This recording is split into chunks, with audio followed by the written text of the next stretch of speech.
ah, ya que los otros dos mencioné y leí a David Foster Wallace. Pensaba leer otra cosa de él, que esta vez es un cuento, no un ensayo, que nunca he leído, pero hoy y estos días me he sentido con unas ganas bastante molestas de llorar constantemente, aunque ahora mismo no estoy realmente triste ni deprimido y no entiendo esas ganas, pero bueno, no importa. El cuento se llama La persona deprimida y me hizo gracia el título y por lo que he leído de David Foster Wallace, no es muy simbólico como los romanticistas, sus padecimientos, sino que habla directamente de las cosas. Si alguien está deprimido, seguramente hable de sus pastillas y cosas así. Pero en fin, eso no importa. La persona deprimida. La persona deprimida sufría una angustia emocional terrible e incesante, y la imposibilidad de compartir o manifestar esa angustia era en sí misma un componente de la angustia y un factor que contribuía a su horror esencial. Sin esperanza, por tanto, de describir la angustia emocional o de transmitir su magnitud a quienes la rodeaban, la persona deprimida se limitaba en cambio a describir circunstancias, tanto pasadas como presentes, que de alguna forma estuvieran relacionadas con esa angustia, con su etiología y sus causas, esperando al menos ser capaz de comunicar a otros una parte del contexto de la angustia, su, por decirlo de algún modo, forma y textura. Los padres de la persona deprimida, por ejemplo, que se habían divorciado cuando ella era una niña, la habían usado como peón en sus juegos malsanos. La persona deprimida, de niña, había necesitado ortodoncia, y tanto su padre como su madre habían declarado,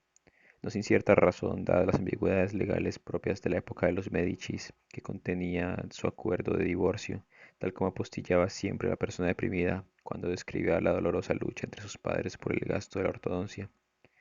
que era el otro el que tenía que pagarla,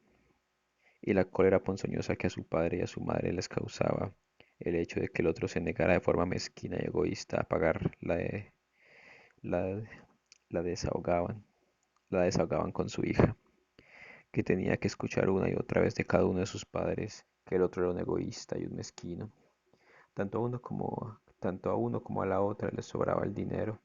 y los dos habrían expresado de forma privada a la persona deprimida que, por supuesto, si las cosas se ponían mal, él o ella estaban dispuestos o dispuesta a pagar la ortodoncia que la persona deprimida necesitara, y todo lo que hiciera falta, y que no era, en el fondo, una cuestión de dinero ni de dentadura, sino de principios. Y la persona deprimida siempre se tomaba la molestia, cuando ya siendo adulta intentaba explicar a alguna amiga de confianza las circunstancias de la pugna por el coste de su ortodoncia y el legado de angustia emocional que tuvo aquella pugna en ella, de admitir que tanto a su madre como a su padre podrían bien haberles dado la impresión de que en realidad se trataba justamente de eso, es decir, una cuestión de principios, aunque desgraciadamente aquellos principios no tenían en cuenta las necesidades de su hija ni sus sentimientos al recibir el mensaje emocional de que obtener pequeñas victorias mezquinas sobre el otro era más importante para sus padres que su salud maxilofacial, y por tanto constituía, si se consideraba desde cierta perspectiva, una forma de negligencia y abandono paterno y materno, o incluso un abuso con todas las de la ley, un abuso claramente conectado. Y en este punto la persona deprimida casi siempre interpolaba que su psiquiatra coincidía con este juicio,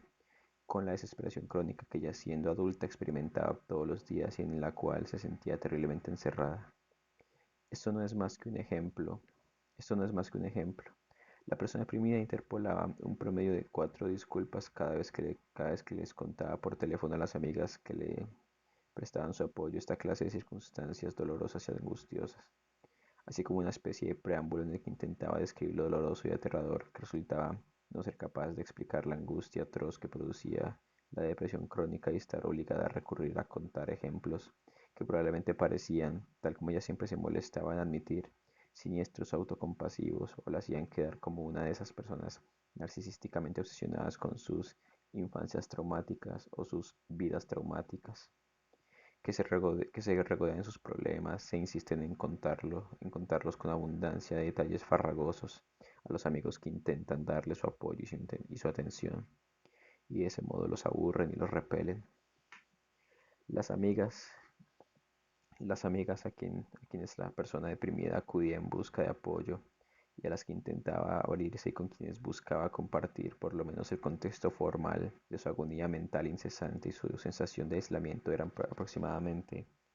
media docena y llevaban a cabo una especie de rotación. La psiquiatra de la persona deprimida, que contaba con un posgrado y una licenciatura en medicina y que era una representante autodeclarada de cierta escuela de psicoterapia, que hacía hincapié en el cultivo y uso regular de un grupo de personas afines que prestaran apoyo en el viaje hacia la curación de cualquier adulto víctima de depresión endógena. Llamaba a estas amistades femeninas el sistema de apoyo de la persona deprimida. La media docena aproximadamente la media docena aproximada de miembros rotativos de aquel sistema de apoyo tendían a ser antiguas conocidas de la infancia de la persona deprimida, o bien chicas con las que había compartido habitación en las diversas etapas de su carrera académica. Mujeres atentas y comparativamente carentes de problemas, que ahora vivían en ciudades muy diversas, a quienes con frecuencia la persona deprimida no había visto personalmente durante años enteros, y a quienes a menudo llamaba tarde por las noches en conferencias a larga distancia, en busca de comunicación y de apoyo, y de unas pocas palabras bien elegidas que le ayudaran a obtener una perspectiva realista de la desesperación de la jornada y a centrarse y reunir la fuerza necesaria para abrirse paso a través de la angustia emocional del día siguiente, y a quienes cuando las telefoneaba la persona deprimida siempre empezaba diciendo que lo sentía si las estaba desanimando, o si estaba resultando aburrida, autocompasiva o repelente, o si las estaba distrayendo de sus vidas activas, vibrantes, libres de angustia, ubicadas a larga distancia. La persona deprimida siempre se aseguraba, cuando se dirigía a los miembros de su sistema de apoyo, de no sugerir nunca que circunstancias como la batalla interminable de sus padres por su ortodoncia eran la causa de su incesante depresión adulta. El juego de disculpas era demasiado fácil, decía, resultaba patético y despreciable, y además ya se había hartado del juego de las culpas. Simplemente escuchando a sus puñeteros padres durante tantos años, las interminables recriminaciones y reproches que los dos habían intercambiado a propósito de ella, con ella en medio, usando los sentimientos y las necesidades de la persona deprimida, es decir, de la persona deprimida en su infancia, como si fueran munición, como si los sentimientos y las necesidades legítimas de ella no fueran otra cosa que un campo de batalla, un teatro de conflictos o armas que sus padres consideraban que podían desplegar en contra de su rival. Habían invertido mucho más interés y pasión y disponibilidad emocional en el odio que se tenían mutuamente de lo que ninguno de ellos había mostrado hacia la persona deprimida, de niña, tal como la persona deprimida admitía sentir todavía a veces. La psiquiatra de la persona deprimida, cuya escuela de psicoterapia rechazaba la relación de transferencia como recurso terapéutico y por tanto evitaba cualquier confrontación y argumentos imperativos y cualquier teoría basada en normativas, juicios y autoridad, en favor de un modelo bioexperiencial más neutral a nivel de valores y del uso creativo de la analogía y la narración, incluyendo, pero no necesariamente prescribiendo, el uso de marionetas, accesorios y juguetes de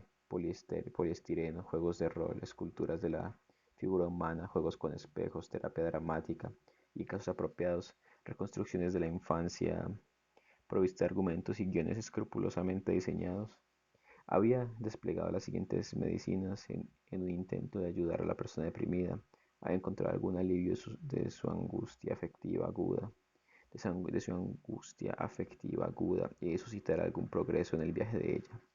es decir, de la persona deprimida, hacia el disfrute de alguna semejanza con una vida adulta normal. Paxil, Zoloft, Prozac, Tofranil, Wellbutrin, Elavil y Metrazol, en combinación con terapia electroconvulsiva unilateral, Durante un tratamiento voluntario con hospitalización requerida de 2 semanas en una clínica regional para desórdenes afectivos, Parnate, Parnate tanto con sales de litio como sin ellas, y Nardil tanto con Xanax como sin él. Ninguna de ellas había proporcionado ningún alivio significativo de la angustia y los sentimientos de aislamiento emocional que convertían cada hora de la vida a la persona deprimida en un infierno indescriptible, y muchas de las medicinas habían causado efectos secundarios que a la persona deprimida le habían resultado intolerables. En la actualidad, la persona deprimida solo tomaba dosis diarias minúsculas de Prozac para los síntomas de su desorden de déficit de atención y de Ativan, un tranquilizante no adictivo muy suave para los ataques de pánico que hacían que las horas en su puesto de trabajo, tóxicamente disfuncional y carente de fuentes de apoyo, fueran semejante infierno. Su psiquiatra le expresaba amablemente, pero en repetidas ocasiones, a la persona deprimida su creencia, es decir, de la psiquiatra, en que la mejor medicina para su depresión endógena, es decir, de la persona deprimida, era el cultivo y el uso regular de un sistema de apoyo al que la persona deprimida supiera que podía acudir para dialogar con sus miembros y en el cual pudiera apoyarse en busca de atención y apoyo incondicionales. La composición exacta de aquel sistema de apoyo y la identidad del miembro o de los dos miembros centrales más especiales y de más confianza experimentaron cambios y rotaciones a medida que el tiempo fue pasando, algo que según le había dicho la psiquiatra a la persona deprimida era perfectamente normal y estaba bien, dado que solo mediante la asunción de los riesgos y la exposición de las vulnerabilidades requeridas para profundizar las relaciones de apoyo a un individuo descubría que amistades podrían cubrir sus necesidades y hasta qué punto. Voy a cambiar de sitio. La persona deprimida sentía que confiaba en su psiquiatra y hacía un esfuerzo concertado para ser tan completamente abierta y honesta con ella como le fuera posible.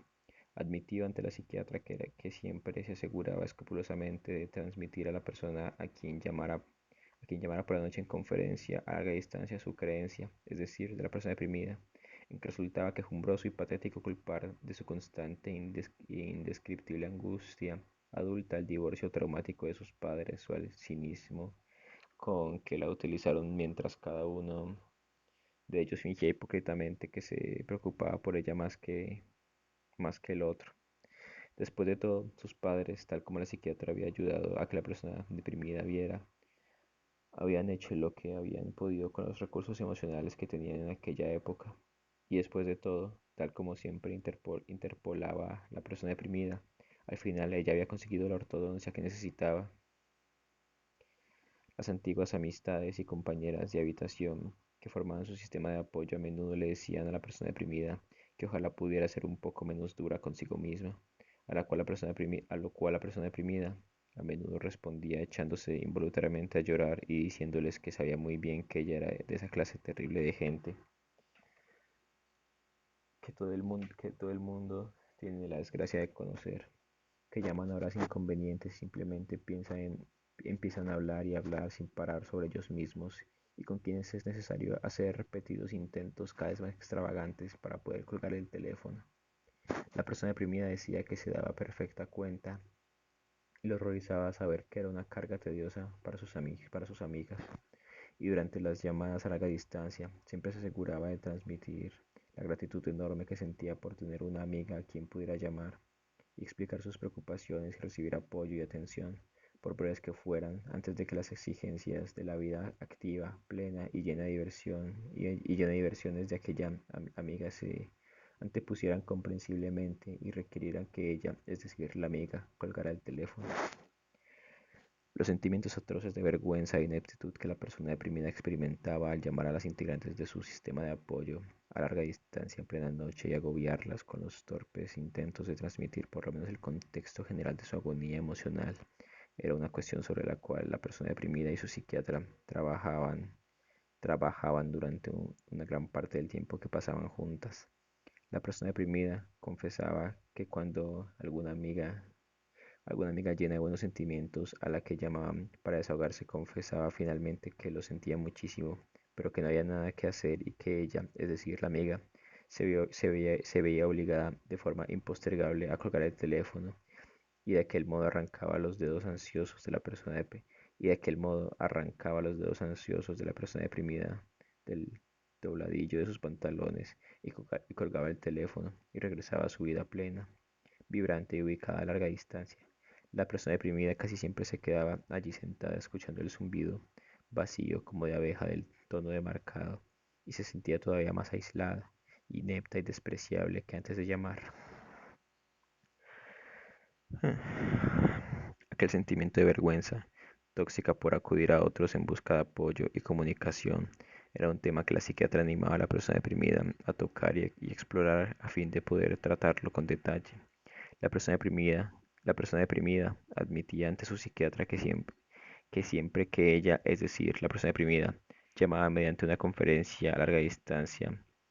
a un miembro de su sistema de apoyo, casi siempre imaginaba la cara de esa amiga al otro lado del teléfono, adoptando una expresión combinada de aburrimiento, lástima, repulsión y sentimiento de culpa abstracto, y a ella, es decir, a la persona deprimida, casi siempre le parecía detectar en los silencios cada vez más largos de la amiga y o en sus tediosas repeticiones de tópicos frustrantes destinados a animarla, el aburrimiento y la frustración de la gente que la gente siempre siente cuando alguien se está aferrando a ellos y les está suponiendo una carga. Confesaba que podía imaginar muy bien a todas sus amigas haciendo una mueca de dolor cuando el teléfono sonaba en plena noche, o durante la conversación mirando con impaciencia al reloj, o dirigiendo gestos silenciosos y explicando mediante expresiones faciales que se encontraba irremediablemente atrapada a la gente que estuviera en la misma habitación que ella, es decir, a la gente que estuviera en la misma habitación que la amiga, y que aquellas muecas y expresiones inaudibles se iban volviendo cada vez más extremas y desesperadas a medida que la persona deprimida continuaba hablando y hablando. La costumbre personal o tic inconsciente más llamativo de la psiquiatra de la persona deprimida consistía en juntar las yemas de los dedos en su regazo mientras escuchaba con atención a la persona deprimida, manipular aquellos dedos ociosamente de forma que sus manos entrelazadas formaran diversas formas envolventes, por ejemplo, un cubo, una esfera, una pirámide, un cilindro, y finalmente quedarse aparentemente estudiando o contemplando aquellas formas. A la persona deprimida le desagradaba aquel hábito, aunque era la primera en admitir que se debía básicamente a que le llamaba la atención sobre los dedos y las uñas de la psiquiatra y la obligaba a contemplarlos con los suyos propios. La persona deprimida había explicado tanto a su psiquiatra como a su sistema de apoyo que recordaba con demasiada nitidez haber visto a su compañera de habitación en su tercer internado hablando con algún chico desconocido por el teléfono de su habitación y que ella, es decir, la compañera de habitación, había hecho muecas y gestos de repulsión y de aburrimiento relativos a la llamada, que aquella compañera de habitación atractiva, popular y llena de confianza finalmente le había hecho a la persona deprimida una pantomima exagerada de alguien llamando a una puerta y había prolongado aquella pantomima con una expresión desesperada hasta que la persona deprimida había comprendido que tenía que abrir la puerta de la habitación, salir afuera y llamar con fuerza a la puerta abierta a fin de darle a su compañero una excusa para colgar el teléfono. En sus años de estudiante, la persona deprimida nunca había comentado con nadie aquel incidente, la llamada del chico, ni las mendas pantomima de aquella compañera de habitación.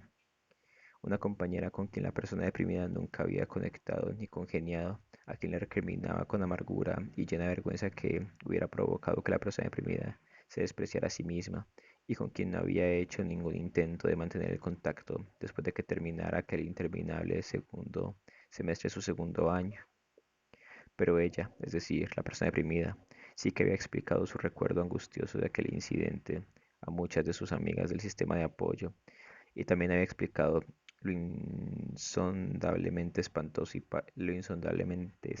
patética que se habría sentido de ser aquel chico desconocido y anónimo, un chico que asumía de buena fe un riesgo emocional, intentaba dirigirse a la compañera de habitación llena de confianza y conectar con ella, y no imaginaba que ella estaba haciendo una carga indeseable y patéticamente inconsciente de la pantomima silenciosa, del aburrimiento y el desprecio que estaban teniendo lugar al otro lado del teléfono,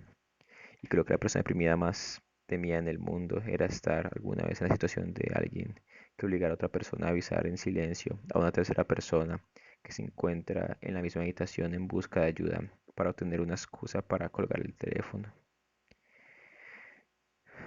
Por tanto, la persona deprimida siempre imploraba a cualquier amiga con quien hablara por teléfono que ella, es decir, la amiga, dijera en el mismo segundo en que empezara a aburrirse, dijera en el mismo segundo en que empezara a aburrirse, se sintiera frustrada, repelida o creyera que tenía otras cosas más urgentes o interesantes que hacer, que por el amor de Dios fuera completamente franca y sincera y que no pasara ni un segundo más al teléfono con la persona deprimida de lo que realmente le apetecía, de lo que realmente le apeteciera a ella, es decir, a la amiga. Por supuesto, la persona deprimida sabía perfectamente y se lo aseguraba a su psiquiatra lo patética que una petición como aquella podía resultar. Sabía que muy posiblemente no sería entendida como una invitación abierta a colgar el teléfono, sino en realidad como una súplica ansiosa, autocompasiva y despreciablemente manipuladora para que la amiga no colgara el teléfono, para que no colgara nunca. La psiquiatra, nota a pie de página. Las múltiples formas que adoptaban los dedos entrelazados de la psiquiatra casi siempre le parecían a la persona deprimida formas de jaulas geométricas diversas, una asociación que la persona deprimida no le había explicado a la psiquiatra porque su significado simbólico parecía demasiado simple y evidente para hacerles perder el tiempo del que disponía. La psiquiatra tenía unas uñas largas elegantemente modeladas y bien cuidadas, mientras que las uñas de la persona deprimida estaban mordidas de forma compulsiva y se habían quedado tan cortas y melladas que la carne viva a veces quedaba expuesta y empezaba a sangrar espontáneamente. Fin de una nota a pie de página. Para que no colgara nunca. La psiquiatra se esmeraba siempre que la persona deprimida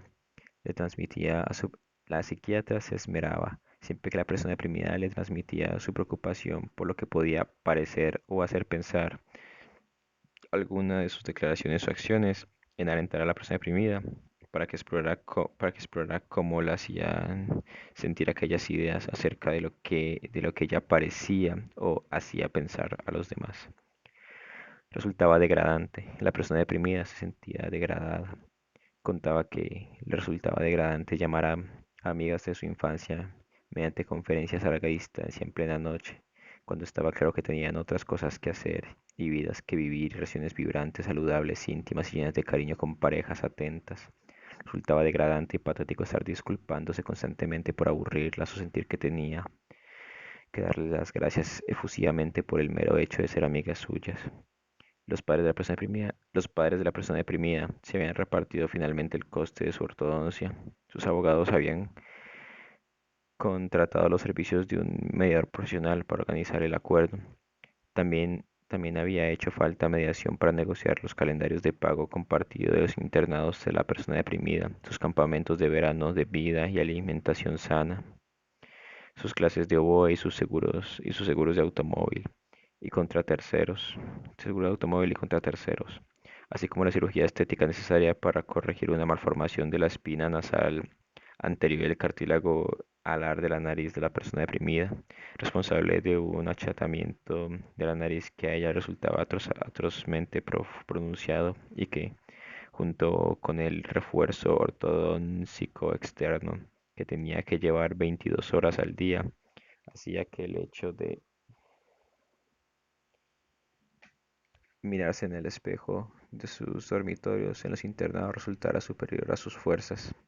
Y aún así, en el año en que el padre de la persona deprimida se casó en segundas nupcias,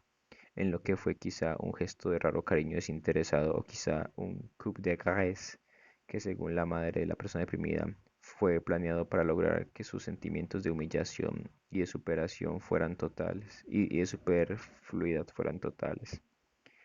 Él había pagado un in toto las clases de equitación, los pantalones y las botas de montar espantosamente caras que la persona deprimida había necesitado a fin de ser admitida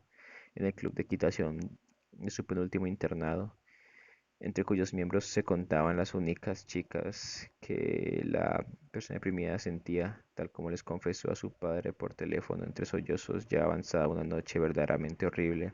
que la aceptaban mínimamente y mostraban algún asomo de compasión e empatía, y con quienes la persona deprimida no se había sentido tan completamente chata y llena de hierros en la cara, inepta y rechazada, como para sentir que era un acto diario de tremendo aplomo personal el mero hecho de salir de su dormitorio para ir a cenar al comedor.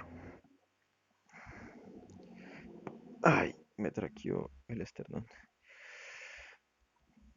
Ay, pasar a salir y cenar al comedor. Ah, una pausa. Ok, para ir a cenar al comedor. El mediador profesional.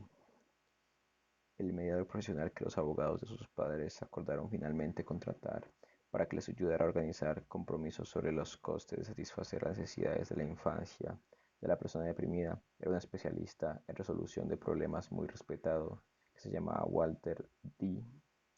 Walt, Walt de Lasandro Jr. De niña, la persona deprimida nunca había conocido o visto en persona a Walter, Dios mío, ponen todo el nombre siempre, a Walter de Alessandro Jr., aunque sí le habían enseñado su tarjeta de negocios, incluía su invitación entre paréntesis, incluía su invitación entre paréntesis a la informalidad, a Walt, y su nombre había sido invocado en presencia de ella en incontables ocasiones durante su infancia, junto con el hecho de que cobraba sus servicios al asombroso precio de $130 la hora más gastos, a pesar de que la persona deprimida se sentía abrumadoramente reacia a ello, pues sabía muy bien la impresión que producía el juego de las culpas. Su psiquiatra la alentaba con insistencia para que asumiera el riesgo de explicar a los miembros de su sistema de apoyo cierto avance emocional importantísimo que ella, es decir, la persona deprimida, había logrado durante cierto fin de semana de retiro y terapia experimental de regresión al niño interior en el cual fin de semana de retiro y terapia experimental de regresión al niño interior, en el cual su psiquiatra la había alentado a participar para que asumiera el riesgo de inscribirse y para que se entregara a aquella experiencia con la mente absolutamente abierta. En la sala de terapia dramática para grupos del fin de semana de retiro y Turn, ah, la abreviación, y Turn, el resto de miembros del grupo en el que estaba la persona deprimida había desempeñado los roles de sus padres y de las parejas de sus padres y sus abogados y un sinfín de otras figuras tóxicas de la infancia de la persona deprimida y en la fase crucial del ejercicio de terapia dramática había rodeado lentamente a la persona deprimida, acercándose a ella y presionándola de forma conjunta y sostenida para que no pudiera escapar ni minimizar nada, y ellos, es decir, su grupo, habían, habían y ellos, es decir, su grupo, habían recitado con dramatismo unas líneas previamente escritas e ideadas especialmente para evocar y despertar su trauma dormido. Y casi de inmediato aquellas líneas habían provocado en la persona deprimida una avalancha de recuerdos emocionalmente angustiosos. Habían evocado un trauma sepultado durante largo tiempo y habían dado lugar a la emergencia del niño interior de la persona deprimida, y a un berrinche catártico durante el cual la persona deprimida había golpeado en repetidas ocasiones un montón de cojines de velours con un bate hecho de espuma de poliestireno, y había chillado sanidades y había revivido viejas heridas emocionales acumuladas y purulentas, una de las cuales, nota pie página, es decir, una de esas heridas purulentas, no era sino un profundo vestigio de cólera por el hecho de que Walt hubiera sido capaz de cobrarles a sus padres $130 por hora, más gastos por colocarse en el medio y jugar el papel de intermediario y absorbente de la mierda de ambas partes, mientras que ella, es decir, la persona deprimida de niña, se había visto obligada a llevar a cabo esencialmente los mismos servicios coprófagos, más o menos cada día gratis, a cambio de nada. Servicios que no solo resultaba grotescamente injusto e inapropiado que una niña emocionalmente sensible tuviera que sentirse obligada a realizar, sino que sus padres le habían dado la vuelta a la situación y habían intentado que ella, la propia persona deprimida de niña, se sintiera culpable del coste vertiginoso de los servicios de Walter de Alessandro, especialista en resolución de conflictos, como si el continuo engorro y el precio de Walter, bla, bla, bla, fuera culpa de ella, es decir, fueran culpa exclusiva de aquella mocosa malcriada chata y con unos dientes de mierda en vez de deberse específicamente a la completa y puñeteramente asquerosa incapacidad de sus padres para comunicarse con honestidad y resolver entre ellos sus propias cuestiones asquerosas y disfuncionales. Aquellos ejercicios y aquella cólera catártica, aquellos ejercicios y aquel ejercicio y aquella cólera catártica habían permitido a la persona deprimida ponerse en contacto con algunos elementos de resentimiento verdaderamente centrales, según el monitor del grupo del fin de semana de retiro y terapia experimental de regresión al niño interior, y podrían haber representado un verdadero momento crucial en el viaje de la persona deprimida hacia la curación si la cólera y la paliza propinada a los cojines de velours no hubieran dejado a la persona deprimida tan emocionalmente maltrecha, agotada, traumatizada y avergonzada, que había sentido que no tenía otra alternativa que emprender el vuelo de regreso a casa aquella misma noche y perderse el resto del fin de semana de Turney y el tratamiento en grupo de todos los sentimientos y cuestiones exhumados. El compromiso eventual al que la persona deprimida y su psiquiatra habían llegado juntas mientras trataban los resentimientos desenterrados, la culpa consiguiente y la vergüenza por lo que podría parecer con demasiada facilidad que no era más que aquel mismo juego de culpas autocompasivo que resultaron de la experiencia de la persona deprimida en el fin de semana de retiro. Consistió en que la persona deprimida asumiría el riesgo emocional de dirigirse a las integrantes de su sistema de apoyo para transmitirles sus sentimientos y logros, pero solo a los 2 o 3 miembros nucleares de élite, que eran los que la persona deprimida consideraba actualmente que ponían a su disposición una mayor empatía y respondían dando apoyo sin emitir juicios. La previsión más importante de aquel acuerdo era que a la persona deprimida se le permitía revelarle su falta de voluntad personal. La previsión más importante de aquel acuerdo era que a la persona deprimida se le permitía revelarle su falta de voluntad personal, de transmitirles aquellos logros y resentimientos informales de que se daba cuenta de lo que muy patéticos y acusatorios que podían parecer, es decir, los logros y resentimientos, y revelarles que les estaba explicando aquel momento crucial, potencialmente patético, solo en respuesta a la sugerencia firme y explícita de la psiquiatra. En el momento de validar aquella previsión, la psiquiatra solo había puesto objeciones al uso propuesto por la persona deprimida de la palabra patético en sus explicaciones al sistema de apoyo. La psiquiatra había dicho que creía que podía apoyar con mucha más convicción el uso por parte de la persona deprimida de la palabra vulnerable antes que el uso de la palabra patético, puesto que su instinto, es decir, el instinto de la psiquiatra, le decía que el uso de la palabra patético que proponía la persona deprimida no solo denotaba cierto odio hacia sí misma, sino también ansiedad e incluso cierta voluntad de manipulación. La palabra patético, explicó con franqueza la psiquiatra, a menudo le parecía un mecanismo de defensa que la persona deprimida usaba para protegerse contra los posibles juicios negativos de sus oyentes, dejando claro que la persona deprimida ya se estaba juzgando a sí misma con mucha más severidad de lo que ningún posible oyente se atreviera. La psiquiatra se aseguró de señalar que no estaba juzgando, criticando y rechazando el uso por parte de la persona deprimida de la palabra patético, sino meramente intentando explicar abierta y honestamente los sentimientos que su uso le sugería a ella en el contexto de su relación. La psiquiatra, a quien a aquellas alturas ya solo le quedaba un año de vida, se había tomado un breve descanso llegado a aquel punto para explicar de una vez más a la persona deprimida su convicción, es decir, la de la psiquiatra, de que el odio hacia uno mismo, el sentimiento tóxico de culpa, el narcisismo, la autocompasión, la ansiedad, la manipulación y muchas de las demás conductas basadas en la vergüenza con la que, con la que las personas con depresiones endógenas se presentan típicamente se entendían mejor como defensas psicológicas erigidas por un niño interior con vestigios de heridas ante la posibilidad de un trauma o un abandono. En otras palabras, aquellas conductas eran profilácticos emocionales primitivos cuya función real era generar una intimidad. Eran generar una intimidad.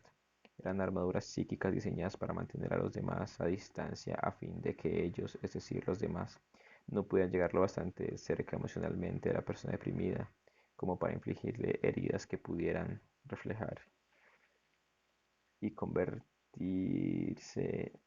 en ecos de los vestigios. Dios mío, acaba de sonar mi computador. En ecos de los vestigios profundos de heridas de la infancia de la persona deprimida, heridas que la persona deprimida estaba inconscientemente decidida a mantener reprimidas a cualquier precio. La psiquiatra, que durante los meses fríos del año, cuando la abundancia de ventanas en el despacho de su casa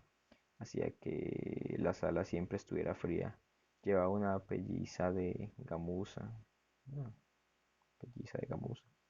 teñida a mano por nativos americanos que constituían un fondo de aspecto espectralmente húmedo y del color de la carne para las formas envolventes que sus manos entrelazadas formaban en su regazo cuando hablaba. Aseguró a la persona deprimida que no estaba intentando aleccionarla ni imponer sobre ella, es decir, sobre la persona deprimida, el modelo particular de etiología depresiva de la psiquiatra. En cambio, llegado a aquel punto, a la psiquiatra simplemente le había parecido adecuado, a un nivel puramente intuitivo, de instinto, explicar algunos de sus propios sentimientos. De hecho, tal como la psiquiatra había dicho que le, tal como la psiquiatra había dicho que le apetecía postular en aquel momento de la relación terapéutica establecida entre ellas, el propio desorden afectivo crónico agudo de la persona deprimida podía en realidad percibirse como un mecanismo de defensa emocional. Es decir,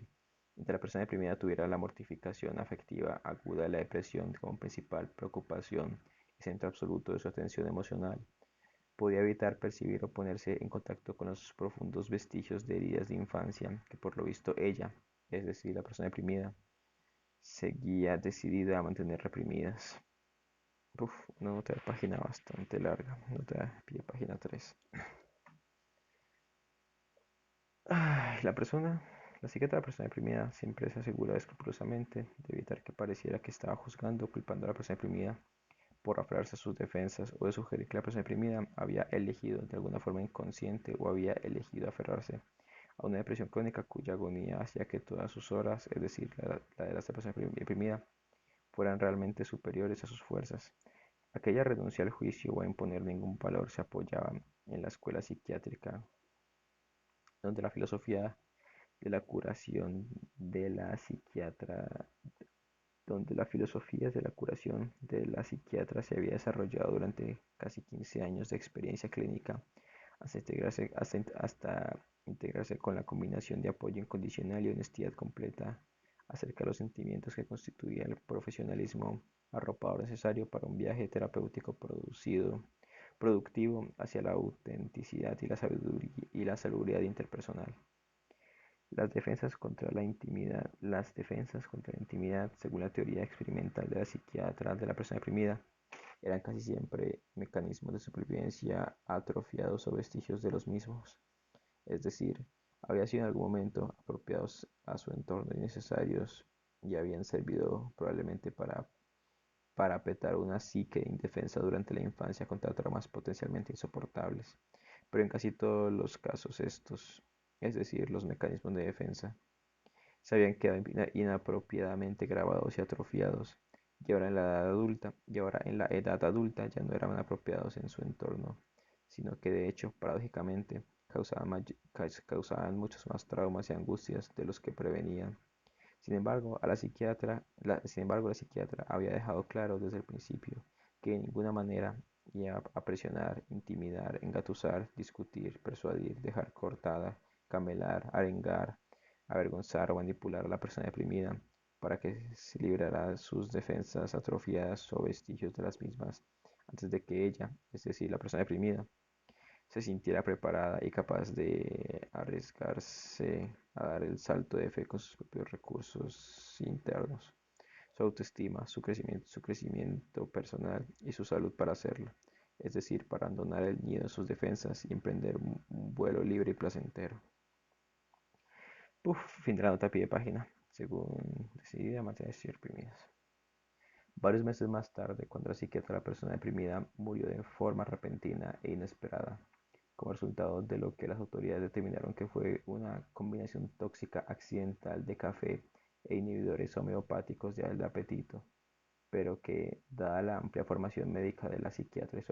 y su conocimiento de las interacciones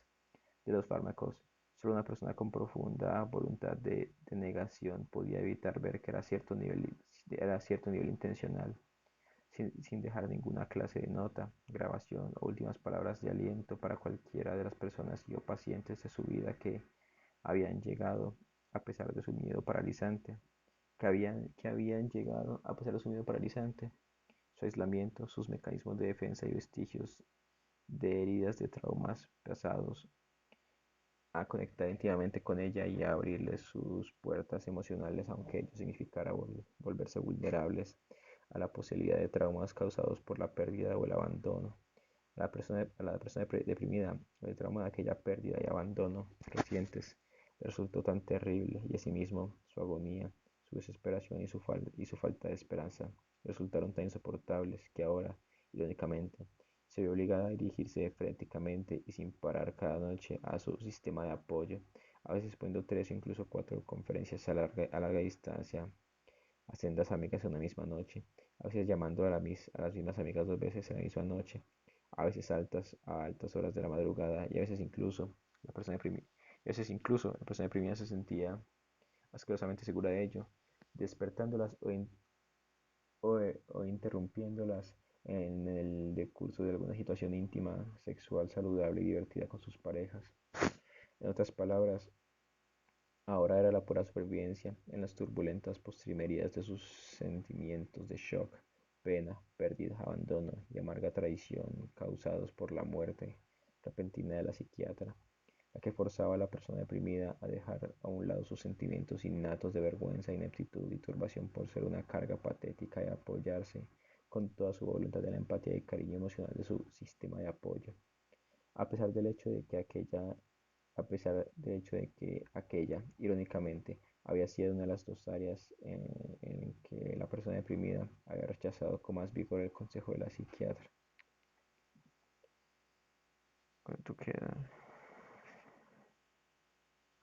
Quedan como 15 páginas, bueno, bastante largo. ¿Cuánto llevo grabando? 40 minutos, por Dios. Además, además de los sentimientos de abandono terrible que suscitó la inesperada muerte de la psiquiatra, no podría haber tenido lugar en un peor momento desde la perspectiva del viaje de la persona deprimida hacia su curación interna, puesto que sucedió, es decir, la muerte sospechosa, justo cuando la persona deprimida estaba empezando a procesar y resolver algunos de sus sentimientos centrales de vergüenza y resentimiento relativos al propio proceso terapéutico y al impacto que la estrecha relación entre psiquiatra y paciente tenía sobre su insoportable angustia y aislamiento, es decir, la persona deprimida.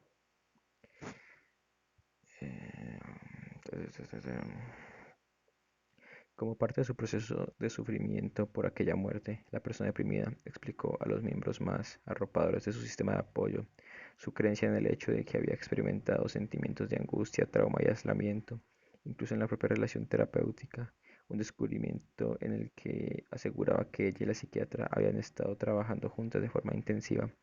para explorarlo y procesarlo. Por poner un solo ejemplo, a la larga distancia la persona deprimida, había descubierto y había luchado en su terapia para resolver su sensación de que resultaba irónico y degradante, dada la preocupación disfuncional de sus padres por el dinero y todo lo que aquella preocupación le había costado siendo niña, que ahora estuviera siendo adulta, en la situación de tener que pagar a una psiquiatra $90 a la hora por escucharla pacientemente y responder con honestidad y empatía. Es decir, resultaba degradante y patético sentirse obligada a comprar paciencia y empatía. Y la persona deprimida se lo había confesado a su psiquiatra y constituía un eco desgarrador y exacto de la misma angustia de la infancia que ella, es decir, la persona deprimida, estaba ansiosa por dejar atrás. La psiquiatra, después de escuchar con mucha atención y sin emitir juicios a lo que la persona deprimida más tarde admitiría ante su sistema de apoyo que podía haberse interpretado con gran facilidad. Esto es todo una misma... Dios mío. Am, El psiquiatra, después de escuchar con mucha atención y sin emitir juicios a lo que la persona deprimida más tarde admitiría ante su sistema de apoyo, que podía haberse interpretado con gran facilidad como una serie de lloriqueos mezquinos sobre el coste de su terapia, y después de una pausa larga, y meditabunda durante la cual tanto la psiquiatra como la persona deprimida habían contemplado la jaula ovoide que las manos entrelazadas de la psiquiatra había compuesto en aquel momento sobre su regazo,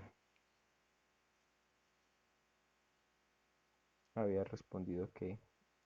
aunque a un nivel puramente intelectual o mental, podía estar, sobre su regazo, nota a pie de página 4. Uf, todo esto es una nota a pie de página, Dios mío. Ah, ah, no sé cómo leer esto, porque es una nota a pie de página de 4 páginas. Mm,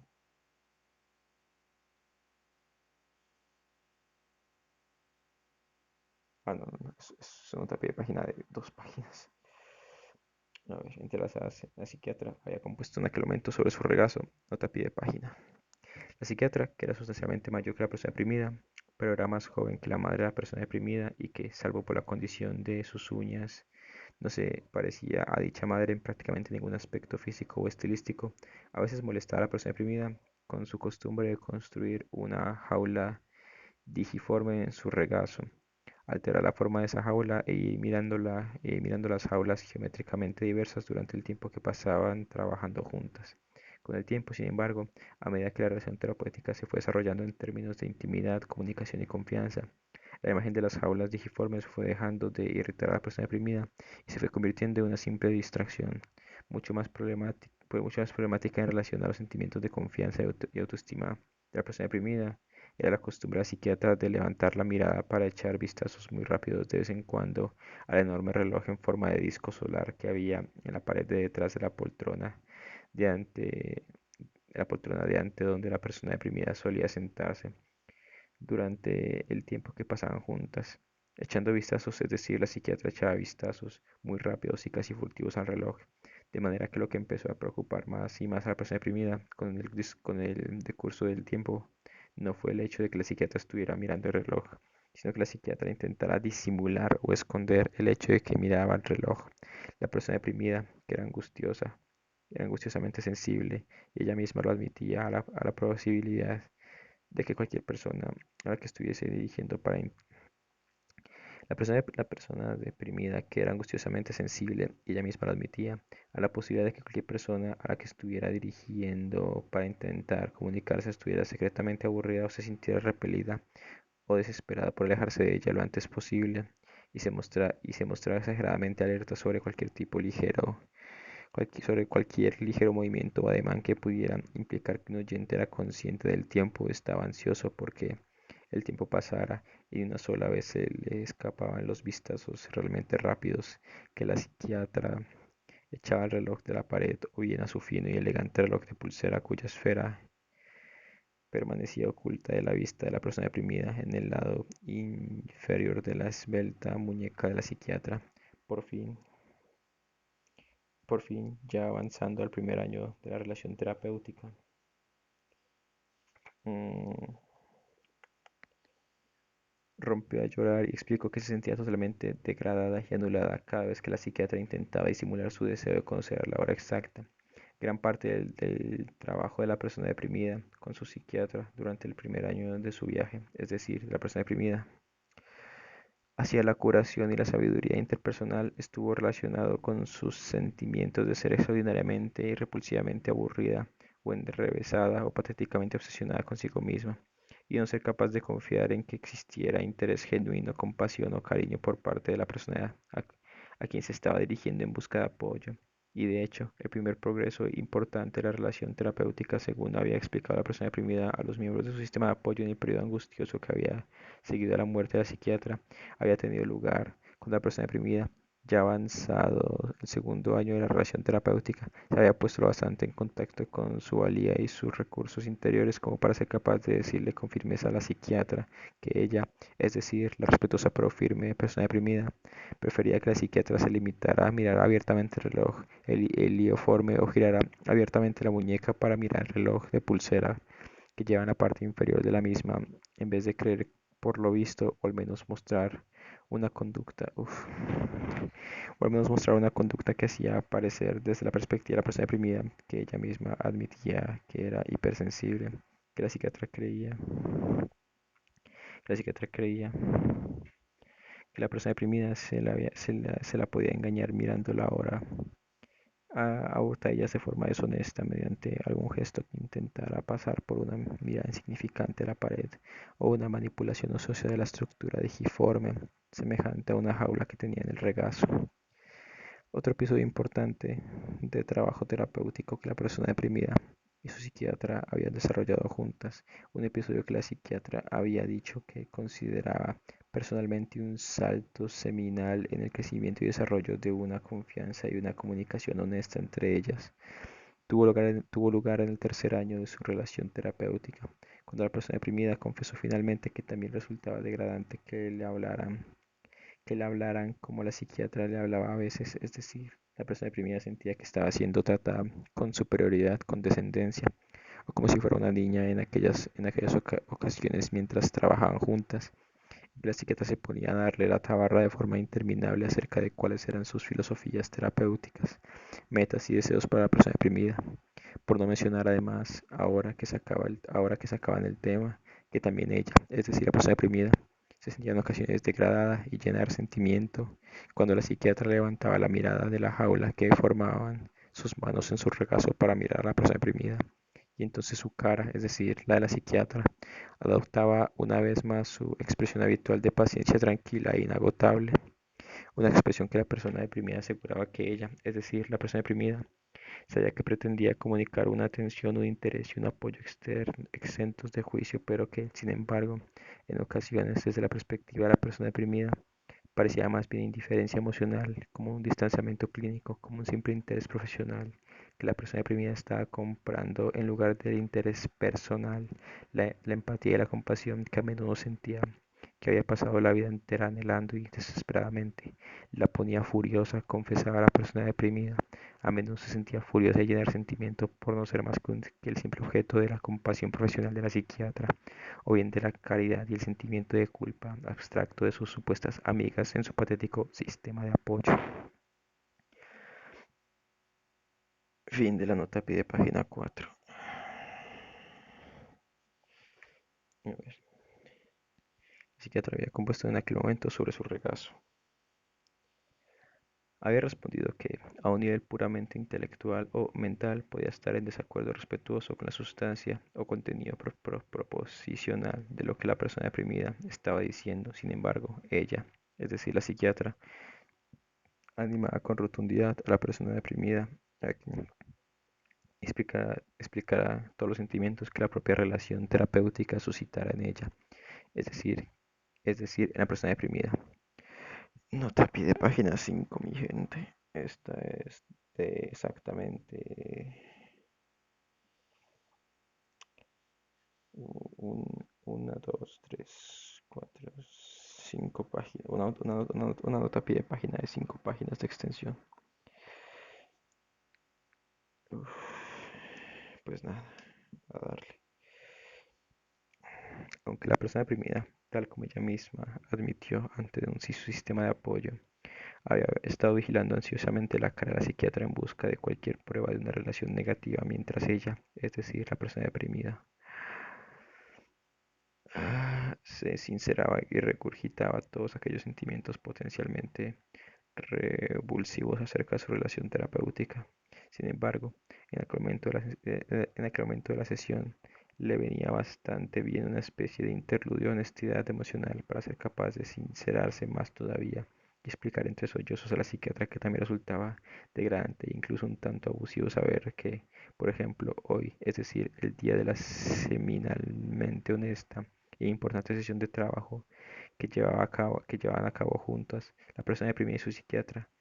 para tratar sobre su relación, en el momento en el que el tiempo de consulta de la persona deprimida con su psiquiatra se terminaba y ya se había levantado de sus respectivas sillas reclinables y se habían despedido con un abrazo más bien tenso hasta su próxima cita,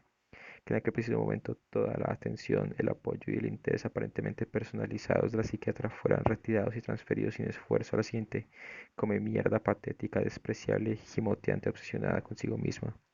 de caderas anchas, morros de cerdo y dientes repulsivos que había fuera leyendo una revista vieja y esperando para entrar dando tumbos y aferrarse de forma patética al dobladillo de la pelliza de la psiquiatra durante una hora, tan desesperadamente necesitada de una amiga que mostrara algún interés personal que sería capaz de pagar casi tanto al mes a cambio de la ilusión patética y temporal de que tenía una amiga como lo que pagaba el alquiler. La persona deprimida sabía perfectamente, tal como reconoció, levantando una mano comida por la malasia, para evitar que la psiquiatra la interrumpiera, que el distanciamiento profesional de la psiquiatra no era del todo incompatible con un cariño verdadero, y que el cuidadoso mantenimiento por parte de la psiquiatra de un nivel profesional y no personal de atención, apoyo y compromiso significaban que se podía contar con que aquel apoyo y aquella intención estuviera siempre disponibles para la persona deprimida, en lugar de ser víctimas de las vicisitudes normales de los conflictos y malentendidos inevitables en relaciones interpersonales, menos profesionales y más personales, o de las fluctuaciones naturales del propio ánimo de la psiquiatra y su disponibilidad emocional y su capacidad de empatía en un día determinado, por no mencionar que su distanciamiento profesional, es decir, el de la psiquiatra, comportaba que, por lo menos en los confines del despacho siempre helado pero atractivo de la casa de la psiquiatra y de las 3 horas semanales que pasaban juntas, la persona deprimida podía hablar con total honestidad y franqueza acerca de sus sentimientos sin temor a que la psiquiatra se tomara aquellos sentimientos de forma personal, ni de que se enojara con la persona deprimida, adoptara una actitud fría con ella, le juzgara, se burlara de ella, la rechazara, la avergonzara o la abandonara. Y de hecho, también comportaba irónicamente que en muchos sentidos, tal como la persona deprimida reconocía, la psiquiatra era en realidad la amiga personal absolutamente ideal de la persona deprimida, o por lo menos de la parte aislada, angustiosa, ansiosa, patética, egoísta, despótica y provista de un niño interior herido de la persona deprimida. Es decir, después de todo se trataba de una persona, es decir, la psiquiatra, que estaba siempre disponible para escuchar, prestar una atención genuina, mostrar empatía, estar emocionalmente disponible, ser generosa, dar cariño y apoyo a la persona deprimida. Y sin embargo, no pedir absolutamente nada a cambio de la persona deprimida en términos de empatía o apoyo emocional o en términos de la consideración real o el aprecio que pudiera tener la persona deprimida por los sentimientos y las necesidades válidas de la psiquiatra como ser humano. La persona deprimida también se sabía perfectamente, tal como ella misma admitía, que eran realmente los $90 por hora lo que hacía que el simulacro de amistad que era la relación terapéutica fuera tan idealmente unilateral. Es decir, la única expectativa o exigencia que la psiquiatra planteaba a la persona deprimida eran los $90 contractuales. Después de satisfacer esa única exigencia, todo en la relación tenía por objeto y por beneficiaria a la persona deprimida. A un nivel racional, intelectual, mental, la persona deprimida se daba cuenta de todas aquellas realidades y compensaciones, tal como le dijo a la psiquiatra, y por tanto comprendía que por supuesto ella, es decir, la persona deprimida, no tenía ninguna razón o excusas racionales para sentir los sentimientos infantiles, ansiosos, vanidosos, que el riesgo emocional sin precedentes de compartir lo que sentía le producía. Sin embargo, la persona deprimida le confesó a la psiquiatra que de todos modos sentía, a un nivel más básico, emocionalmente intuitivo o instintivo, que resultaba verdaderamente degradante, insultante y patético que su angustia emocional crónica, su aislamiento y su incapacidad para expresarse a los demás significara que tenía que gastar $1080 al mes para adquirir lo que en muchos sentidos no, por, no era más que una especie de amiga imaginaria que podía satisfacer sus fantasías infantiles y narcisistas, y de que otra persona atendiera a sus necesidades emocionales sin tener que atender que otra persona atendiera a sus necesidades emocionales sin tener que atender, mostrar empatía o ni siquiera consideración hacia las necesidades emocionales de la otra persona. Una empatía y una consideración esencialmente generosas que la persona deprimida confesaba entre sollozos, que a veces desesperaba de tener realmente. La persona deprimida interpolaba entonces que a menudo le preocupaba la posibilidad, a pesar de los numerosos traumas que había sufrido con ocasión de sus intentos de relacionarse con hombres, de que fuera realmente su propia incapacidad para abandonar su propia obsesión tóxica consigo mismo y para estar siempre disponible para otra persona y para dar emocionalmente de forma genuina lo que había hecho que aquellos intentos de mantener relaciones de pareja mutuamente generosas con hombres fueran los fracasos generales degradantes y angustiosos que habían sido. La persona deprimida había continuado interpolando en su confesión seminal a la psiquiatra, tal como explicaría a la élite selecta de integrantes centrales de su sistema de apoyo, tras la muerte de la psiquiatra, que su resentimiento, es decir, el de la persona deprimida, por los $1080 por mes que le costaba la relación terapéutica, no tenía por objeto tanto el coste real que admitía libremente que se podía permitir, como la idea degradante de tener que pagar por una relación artificialmente unilateral y una satisfacción de las fantasías narcisistas. Luego había soltado una risotada forzada, es decir, la persona deprimida había soltado una risotada forzada durante la interpolación original en su conversación con la psiquiatra, para indicar que había oído y percibido el eco involuntario de sus padres fríos, mezquinos y emocionalmente inalcanzables en la estipulación de que lo que resultaba objetable no era el gasto real, sino la idea o el principio del gasto. Lo que realmente parecía, tal como la persona deprimida admitió más tarde a sus amigas de confianza, que le había confesado a la psiquiatra llena de compasión, era como si la tarifa terapéutica de $90 por hora fuera casi una especie de rescate o pago por protección, que le compraba a la persona deprimida una extensión de la vergüenza interna atroz y la mortificación de tener que telefonear a antiguas amigas que vivían lejos y a las que no había visto y a las que no había visto en un puto montón de años, y por tanto ya no podía alegar ninguna amistad con ellas ni telefonearlas de forma espontánea por la noche y inmiscuirse en sus vidas funcionales y felizmente ignorantes, aunque tal vez algo superficiales, ni apoyarse descaradamente en ellas. Estar constantemente intentando expresar la angustia terrible e incesante de la depresión, incluso cuando eran aquella misma angustia y aquella desesperación y soledad las que provocaban. Lo sabía muy bien, que se encontrara demasiado desprovista de afecto, ansiosa y obsesionada consigo mismo como para ser alguna vez capaz de estar siempre disponible a modo de contrapartida para que a su vez aquellas amigas acudieran a ella. Faltan 2 páginas de nota a pie de página. Acudieran a ella. Uf. Llamándola a larga distancia para confesarse con ella y apoyarse en ella, es decir, la persona deprimida, sufría una omninecesidad despreciablemente codiciosa y narcisista que solo un completo idiota esperaría que las integrantes del llamado sistema de apoyo no detectaran rápidamente en ella, sintiéndose repelida y permaneciendo al teléfono solo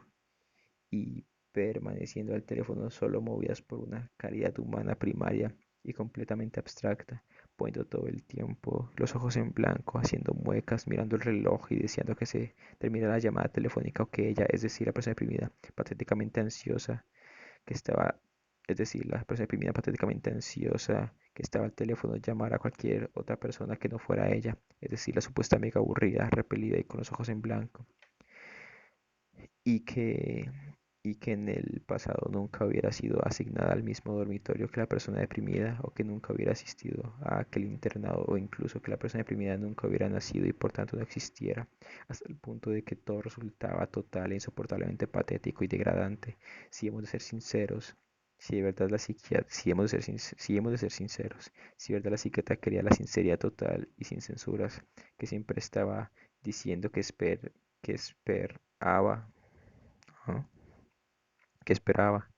tal como la persona deprimida confesaría más tarde a su sistema de apoyo que le había espetado en tono despectivo a la psiquiatra con la cara, es decir, la cara de la persona deprimida durante aquella sesión seminal, pero cada vez más desagradable y humillante del tercer año de su terapia, componiendo lo que imaginaba que debía de ser una mezcla grotesca de cólera, autocompasión, de humillación total. Había sido la imagen mental de la impresión que debía estar causando su cara colérica, lo que había provocado que la persona deprimida empezara en aquella última fase de la sesión a llorar, gimotear, solverse los mocos y sollozar con todas sus fuerzas, tal como más tarde le explicaría a sus amigas de confianza. Porque si la psiquiatra quería realmente la verdad a nivel instintivo, que subyacía a toda su cólera y su vergüenza infantilmente defensivas, no le había explicado a la persona deprimida en posición no le había explicado a la persona deprimida en posición encorvada y cuasi fetal debajo del reloj en forma de disco solar, sollozando pero tomando la decisión consciente de no molestarse en secarse los ojos ni siquiera la nariz. Lo que de verdad la persona deprimida pensaba que era injusto de verdad era que solo se sintiera capaz, incluso allí, en plena terapia, con aquella psiquiatra tan compasiva y de confianza, de explicar circunstancias dolorosas e impresiones pasadas relativas a la depresión que sufría y a su etiología, textura y síntomas numerosos, en lugar de ser realmente capaz de comunicar, expresar y transmitir la angustia terrible e incesante de la depresión en sí misma, una angustia que era la realidad insoportable y absoluta de cada minuto lúgubre que pasaba en el mundo. Es decir, en lugar de ser capaz de explicar cómo se sentía de verdad, lo que la depresión le hacía sentir a diario, había, había berreado histéricamente, aporreando una y otra vez los brazos de ante de su silla reclinable, y en lugar de poder transmitir aquello y comunicárselo y explicárselo a alguien que no solo pudiera escucharla con atención, sino que realmente también pudiera sentirlo como ella, es decir, sentir lo que sentía la persona deprimida. La persona deprimida le confesó a la psiquiatra que lo que realmente ansiaba y el objetivo de sus verdaderas fantasías era tener capacidad de lograr compartirlas, es decir, la tortura incesante de la depresión crónica, y de verdad y literalmente. Dijo que le parecía que la depresión era tan central en su identidad y tan inseparable de la misma y de su personalidad, que no ser capaz de transmitir la sensación profunda de la depresión o describir la sensación que le causaba.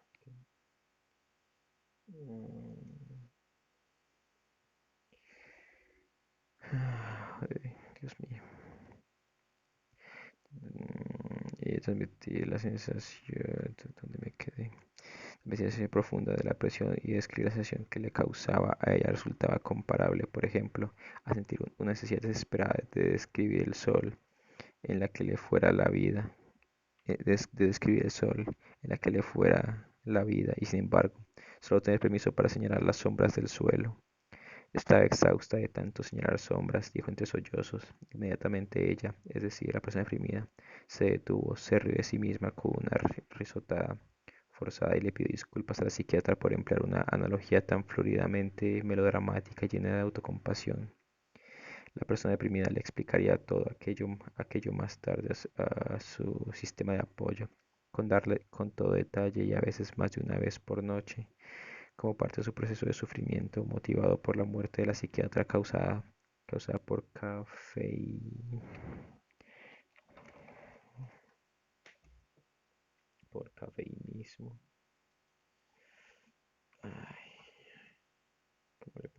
pasa esto?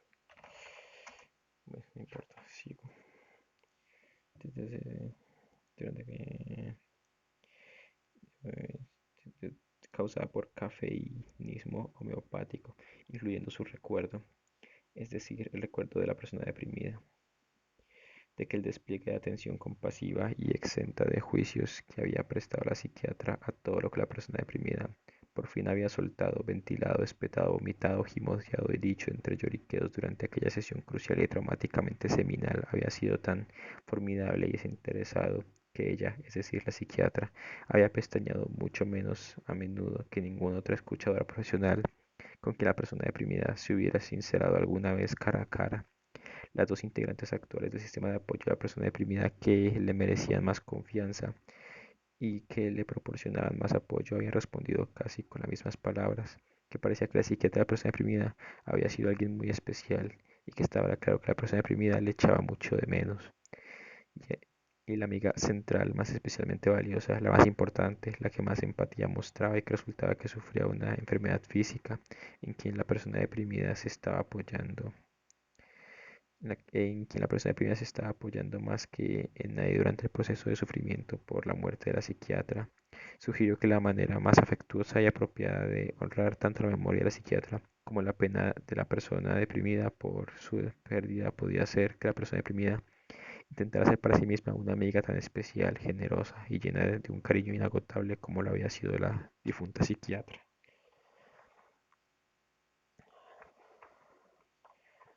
Fin de la nota a pie de página 5. Así que hay que retroceder varias páginas.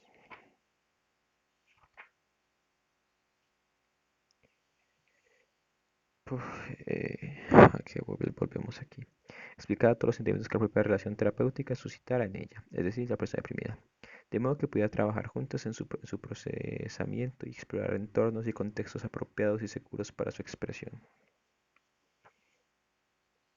Los recuerdos que tenía la persona deprimida de las respuestas pacientes atentas y extensas del juicio del psiquiatra, da incluso a sus quejas, es decir, a las de la persona deprimida, más infantiles y llenas de resentimiento, parecían suscitar sentimientos de pérdida y abandono todavía mayores y todavía más insoportables. Así como nuevas oleadas de resentimiento y autocompasión que la persona deprimida sabía muy bien que resultaban extremadamente repelentes, tal como le aseguró a las amigas que componían su sistema de apoyo, amigas de confianza, a quienes en aquellos momentos la persona deprimida estaba llamando constantemente, a veces, ahora también de día, también desde su puesto de trabajo, marcando a larga distancia los números de teléfono de sus lugares de trabajo y pidiéndoles que perdieran tiempo de sus profesiones estimulantes y excitantes para escuchar, prestando su apoyo, compartir, dialogar y ayudar a la persona deprimida a encontrar alguna forma de procesar aquella pena y aquella pérdida y encontrar otra forma de sobrevivir. Sus disculpas por agobiar, sus disculpas por agobiar a aquellas amigas a plena luz del día y en sus lugares de trabajo eran elaboradas, enrevesadas, vociferantes, barrocas, despiadadamente autocríticas y prácticamente constantes. Y igual que lo eran sus expresiones de gratitud al sistema de apoyo, por el mero hecho de estar allí para ella, por el mero hecho de permitirle que empezara de nuevo a ser capaz de confiar y asumir el riesgo de acudir a alguien, aunque fuera brevemente, porque la persona deprimida explicaba que le daba la impresión de que estaba descubriendo de nuevo y con una nueva claridad espectacular ahora en las postrimerías del abandono abrupto y silencioso de la psiquiatra, tal como le explicaba al teléfono de diadema de su estación de trabajo, lo angustiosamente escasas que eran y lo alejadas que se encontraban las personas con las que podía tener alguna esperanza de comunicarse realmente, y a quienes podía explicar las cosas y con quienes podía forjar relaciones saludables,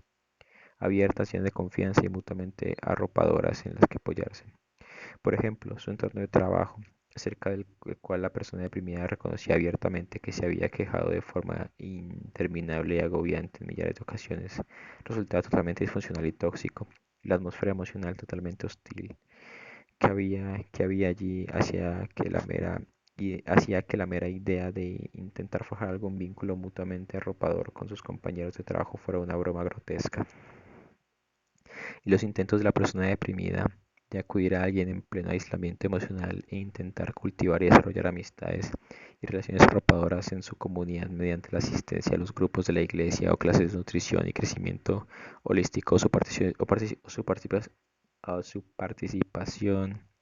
en la banda de la comunidad y cosas por el estilo habían resultado tan atroces, explicaba, que prácticamente le había suplicado a la psiquiatra que retirara su amable sugerencia de que la persona deprimida pusiera todo su empeño en ellos.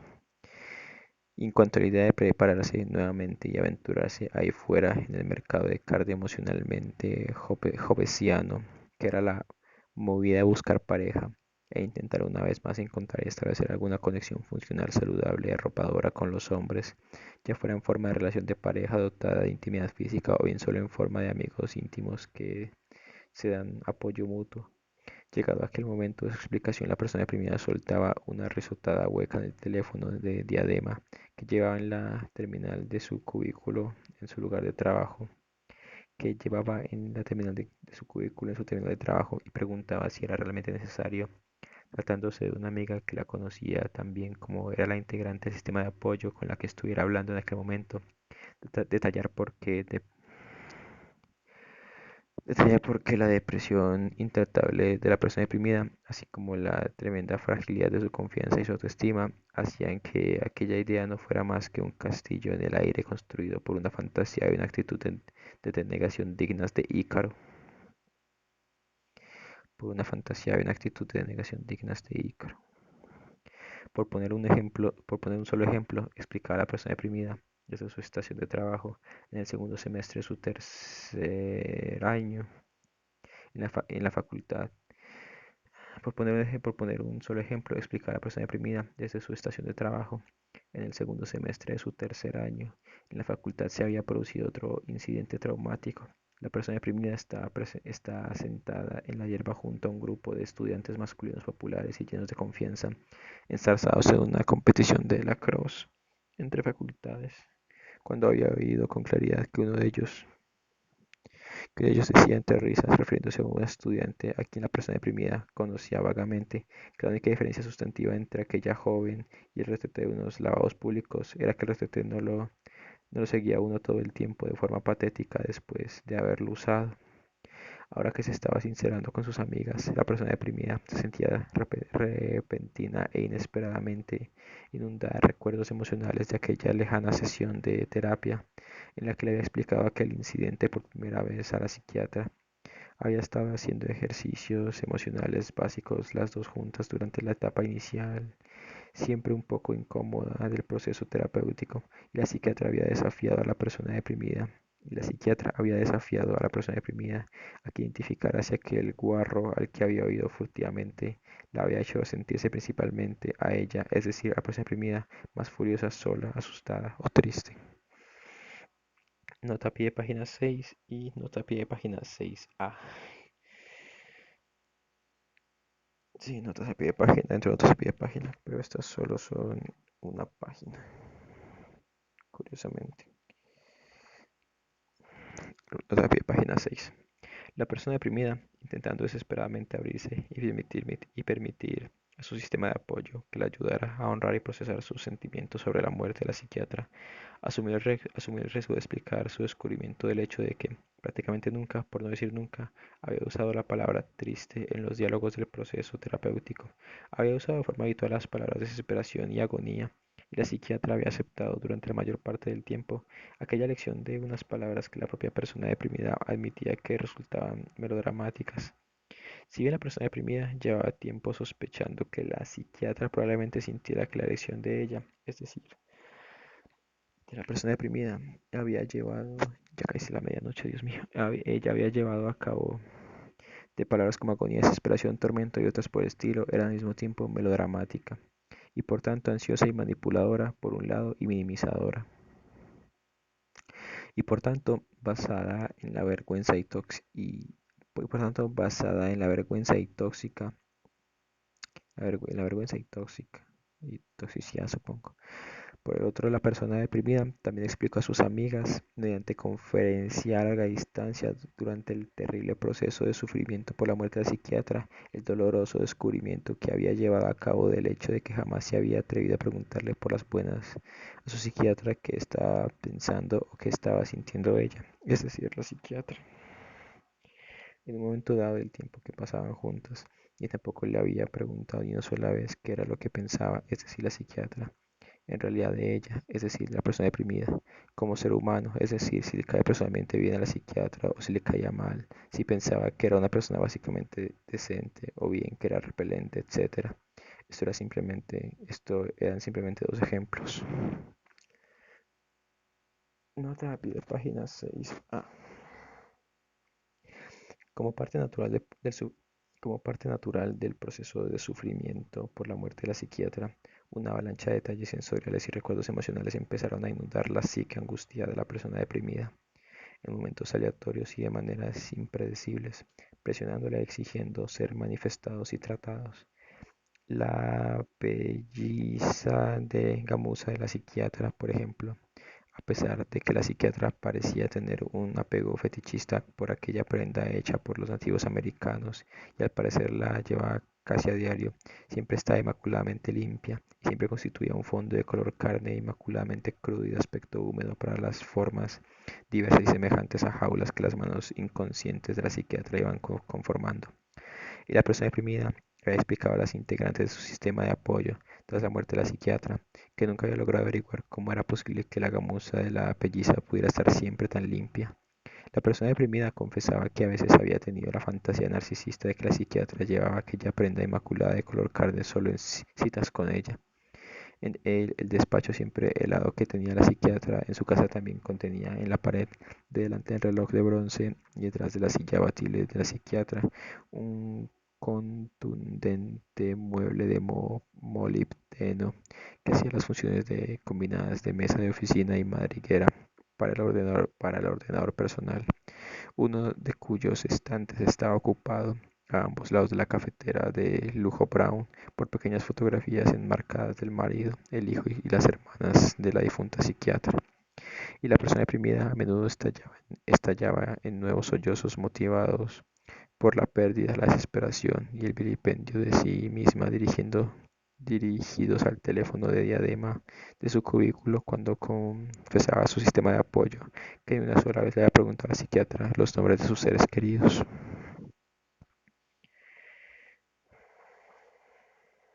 A ver, volvemos al texto principal. Fin de la nota 6a. A ver, ¿soy asustada o triste? Mm. En aquella etapa del proceso de sufrimiento que había seguido a la posible muerte de la psiquiatra por su propia mano, es decir, la mano de la psiquiatra, los sentimientos de pérdida y abandono de la persona deprimida se habían vuelto tan intensos y abrumadores y había arrollado de forma tan completa los vestigios. Los, espero que el libro no se esté dañando. Los vestigios de sus mecanismos de defensa que, por ejemplo, cuando cualquier amiga con quien la persona deprimida estuviera hablando a larga distancia le confesaba finalmente que ella, es decir, la amiga, lo sentía en el alma, pero que no había forma humana de evitarlo, sino que se veía absolutamente obligada a colgar el teléfono y regresar a las exigencias de su propia vida, plena, vibrante y libre de depresiones, un instinto primario hacia lo que no parecía ser más que la supervivencia emocional básica llevaba ahora a la persona deprimida a tragarse cualquier resto ya pulverizado de orgullo y a suplicar de forma descarada que la amiga le concediera un par de minutos más, o aunque fuera solo un minuto más de su tiempo y su atención. Y si aquella amiga llena de empatía, después de manifestar su esperanza de que la persona deprimida encontrara la forma de ser más amable y compasiva consigo misma, se mantenía firme y terminaba con gentileza la conversación. La persona deprimida ya no perdía el tiempo escuchando el tono demarcado, ni se mordía la cutícula de sus dedos y la cutícula de su dedo índice, ni se frotaba la base de la mano contra la frente, ni tampoco sentía prácticamente nada más que una desesperación primaria, mientras marcaba el siguiente número de 10 dígitos de su lista de teléfonos del sistema de apoyo. Una lista que en aquel momento del proceso de sufrimiento por la muerte de la psiquiatra había sido fotocopiada varias veces y colocada en la agenda telefónica de la persona deprimida en el archivo, teléfono VIP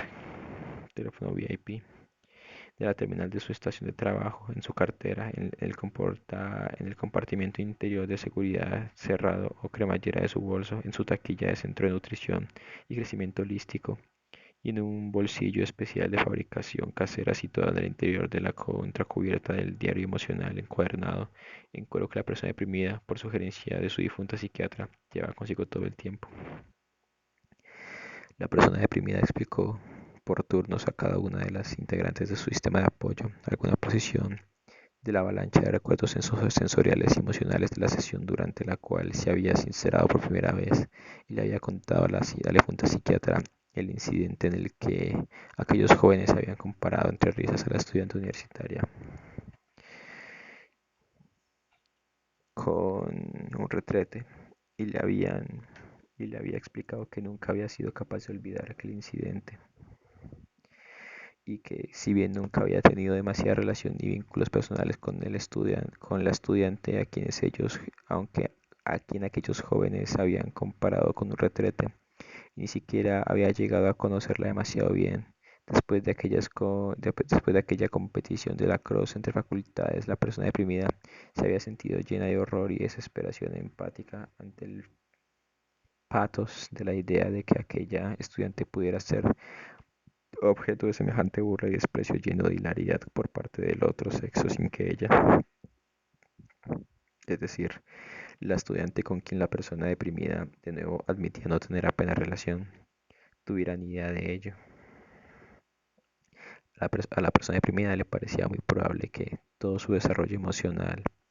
posterior, es decir, el de la persona deprimida, así como su capacidad para confiar y acudir a los demás y conectar con la gente, hubieran quedado profundamente heridos por aquel incidente. Eligió sincerarse y quedar en una posición vulnerable al explicar,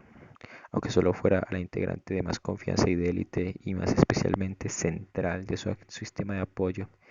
que había admitido ante la psiquiatra el hecho de que se seguía angustiando, incluso ahora que era adulta, cuando a menudo veía grupos de gente riéndose y le daba la impresión de que se estaban burlando de ella y la estaban degradando, es decir, a la persona deprimida, sin que ella lo supiera. La difunta psiquiatra, tal como le explicó la persona deprimida a la más íntima de sus confidentes tal como le explicó la persona deprimida a la más íntima de sus confidentes a larga distancia. Había señalado que el recuerdo del incidente traumático en la facultad y la reacción de la persona deprimida en forma de presunción de burla y ridículo no era más que ejemplos clásicos de la manera en que los vestigios atrofiados de los mecanismos de defensa emocionales en un adulto podían volverse tóxicos y disfuncionales y podía mantener al adulto emocionalmente aislado y desprovisto de comunicación con los demás y de cariño, incluso de sí mismo. Y podían también estos, es decir, los vestigios tóxicos de las defensas, negarle al adulto deprimido acceso a sus propios y preciosos recursos interiores y a los medios que habrían de permitirle acudir a los demás en busca de apoyo, además de ser amable, compasivo y positivo consigo mismo, y que de aquella manera, paradójicamente, los mecanismos de defensa atrofiados contribuían a la misma angustia y tristeza para luchar contra los cuales habían sido dirigidos originalmente.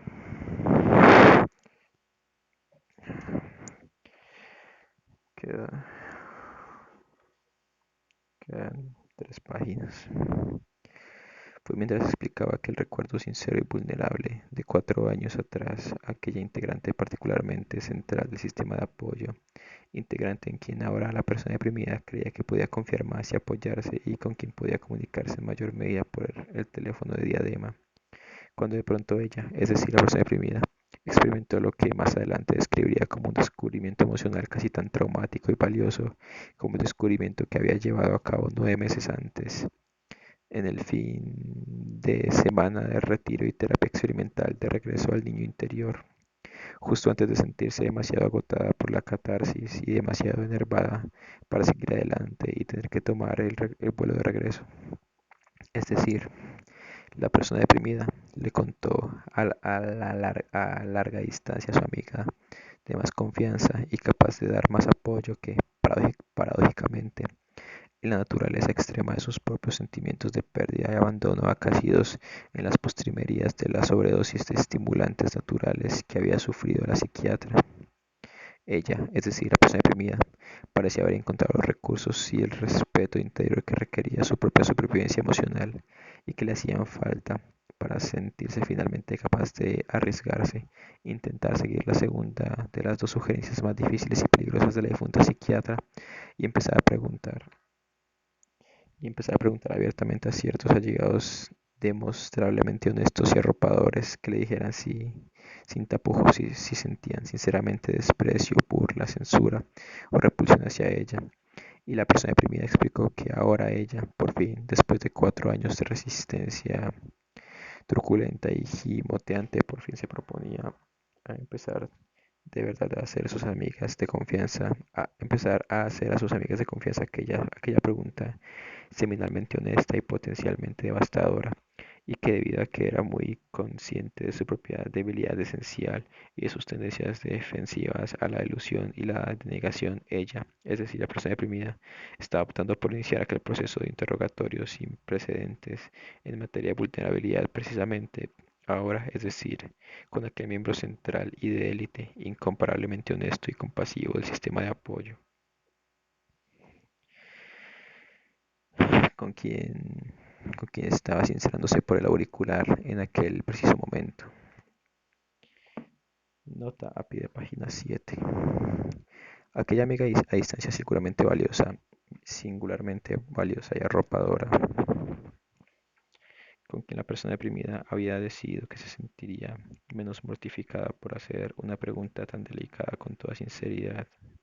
vulnerabilidad y asumiendo el riesgo emocional. Era una antigua alumna de uno de los primeros internados a los que había acudido la persona deprimida en su infancia, una mujer divorciada y madre de 2 hijos exageradamente generosa y cariñosa de Bloomfield Hills, Michigan, que recientemente había recibido la segunda tanda de quimioterapia por un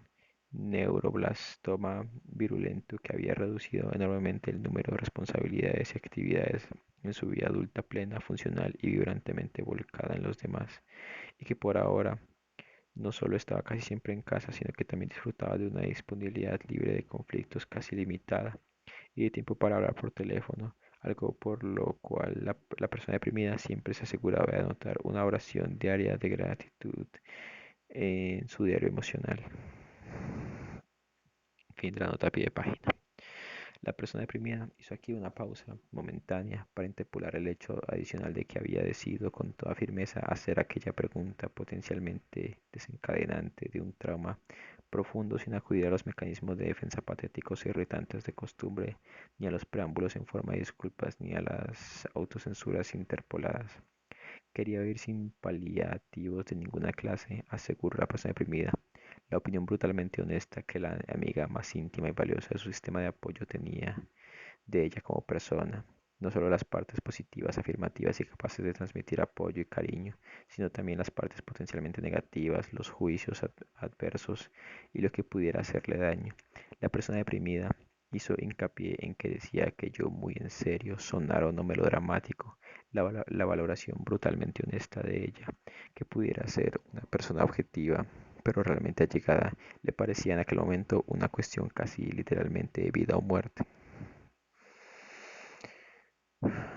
Porque estaba asustada, le confesó la persona deprimida a su amiga de confianza y convaleciente,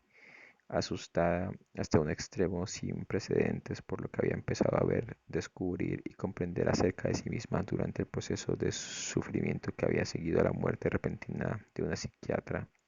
que durante casi 4 años había sido su confidente más íntima y de más confianza, su fuente de apoyo y de afirmación y, sin menoscabo en ningún sentido, para ninguna de las integrantes de su sistema de apoyo, su mejor amiga en el mundo, porque lo había descubierto ahora, confesó a la larga distancia a la persona deprimida durante sus importantes minutos de silencio diarios. Nota pide página 8. Es decir, cuando disponía meticulosamente su horario matinal para dar cabida a los 20 minutos de la que la psiquiatra había sugerido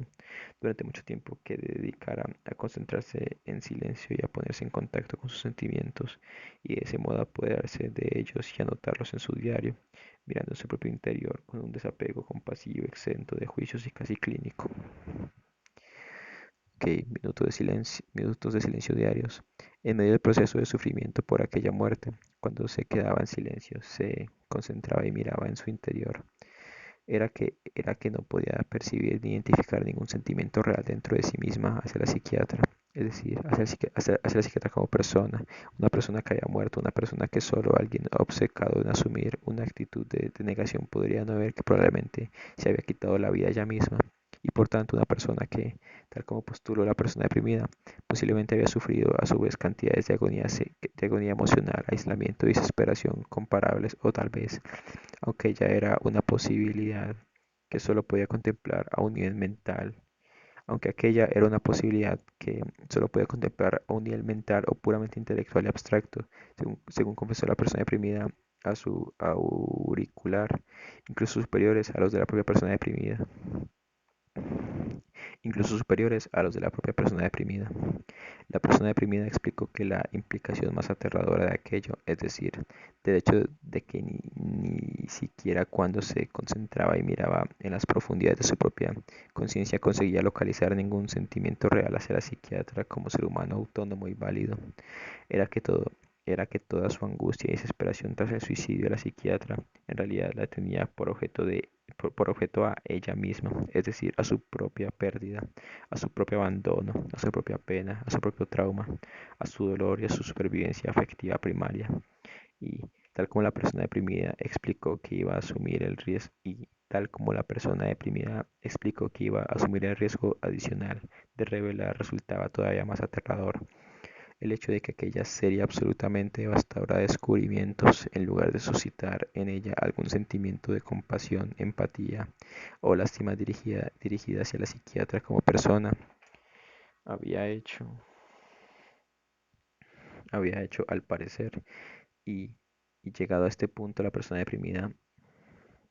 esperó con paciencia a que su amiga especialmente disponible y de confianza se le pasara un ataque de náuseas a fin de poder asumir el riesgo de explicarle aquello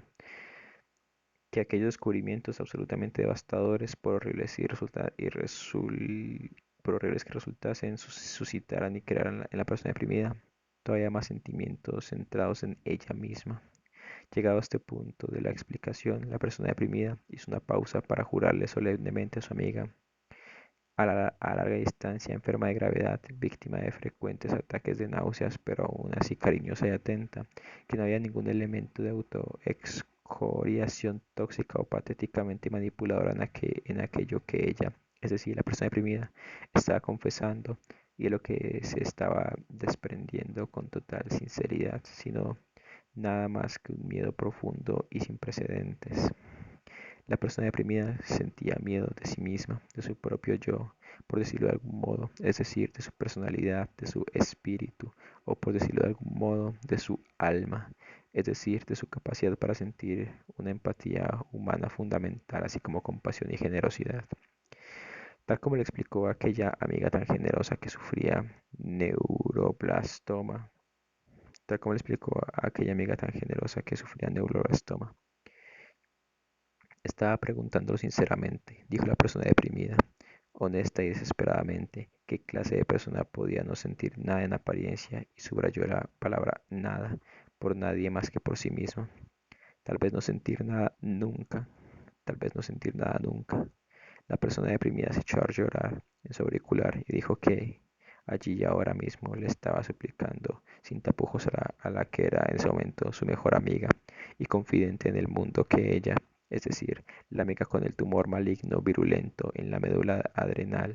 le transmitiera su opinión brutalmente sincera, que no se anduviese con tapujos, que no dijera nada destinado a proporcionar confianza, apoyo y disculpa, que no creyera honestamente cierto. Le aseguró que confiaba en ella. Le aseguró que confiaba en ella.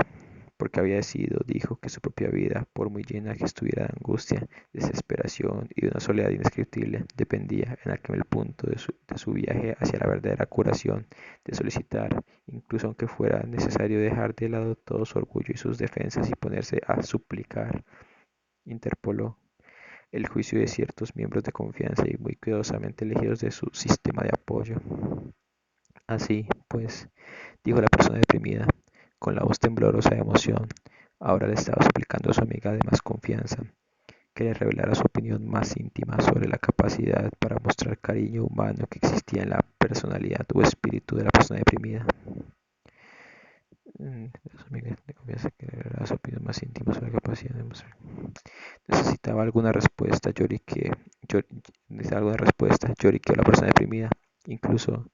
Incluso si aquella respuesta era parcialmente negativa, hiriente, traumática y tenía el potencial o la capacidad de sacarla de sus casillas emocionales de una vez por todas. Incluso, alegó, si aquella respuesta no iba más allá del nivel puramente intelectual o mental de descripción verbal objetiva, se conformaría incluso con aquello. Prometió encorvada y temblando, en posición cuasi fetal, en la silla ergonómica del cubículo de su estación de trabajo.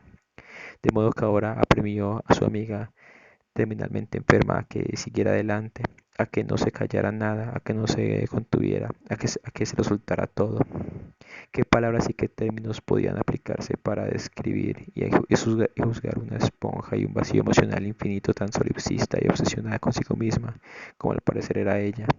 ¿Cómo podía ella discernir o describir, incluso ante sí misma, mirando hacia adentro y enfrentándose consigo misma, lo que decía de ella, todo lo que había aprendido con tanto dolor?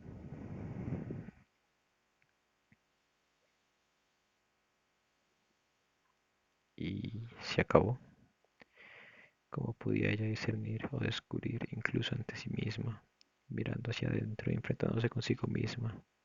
lo que decía de ella, todo lo que había aprendido con tanto dolor?